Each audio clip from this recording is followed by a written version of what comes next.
From tomorrow, the Reserve Bank will relax the LVR restrictions, making the process of buying a house a lot easier for many. But while it's a win for buyers, what does this mean for owners and investors? Here to break it down is property apprentice owner and financial advisor Debbie Roberts. Good morning. Good morning. So from tomorrow, LVRs are relaxed. What does this mean for both owners and buyers? Yeah, so for home buyers, owner-occupiers, the rules mean it's a change in the speed limits. So previously what was allowed was 10% of all bank lending could be for home buyers or owner-occupiers. They could borrow above 80%.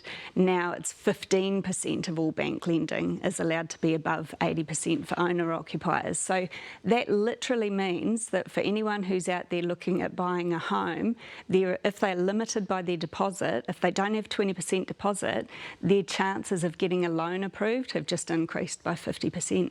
And the second part of this graph is the investors. Yeah, so for investors, there's been a couple of little changes. We could previously get 5% of all lending for above 60% mortgages. So if you had less than 40% deposit, you could potentially apply for lending. 5% of all bank lending was allowed to be above 60%.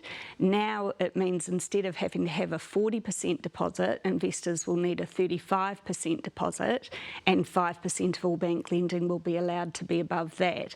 So this is literally the news that a lot of homeowners and a lot of property investors have been waiting for. But first home buyers, this is great news for them. It's brilliant news for first home buyers because they're the ones that banks tend to prioritise with the speed limits. They want to help first home buyers onto the property market, so it's great news for them. If you're a property investor, good luck. Getting above that, above the 35% deposit restriction, because banks will tend to just limit it to 35, but at least now you don't need a 40% deposit, right? So, and this combined with all of the other changes that we're starting to see in the property market, this is going to make a significant difference. Like for property investors, for example, if you had $150,000 in available equity, so either cash or equity in a property that you've already got, that used to be able to purchase a property up to the value of $375,000. Now with the changes in Reserve Bank restrictions, you've got an extra $53,000 in purchasing power. So that gives you a purchase price of up to $488,000. So that could be the difference with being able to purchase a rental property or not. So this is great news for tenants because we need more rental properties in New Zealand. This is awesome news all round. Yeah, plus we've had this ANZ report out today which says, I don't want to say it, Debbie, but says what you told us a little while ago I know.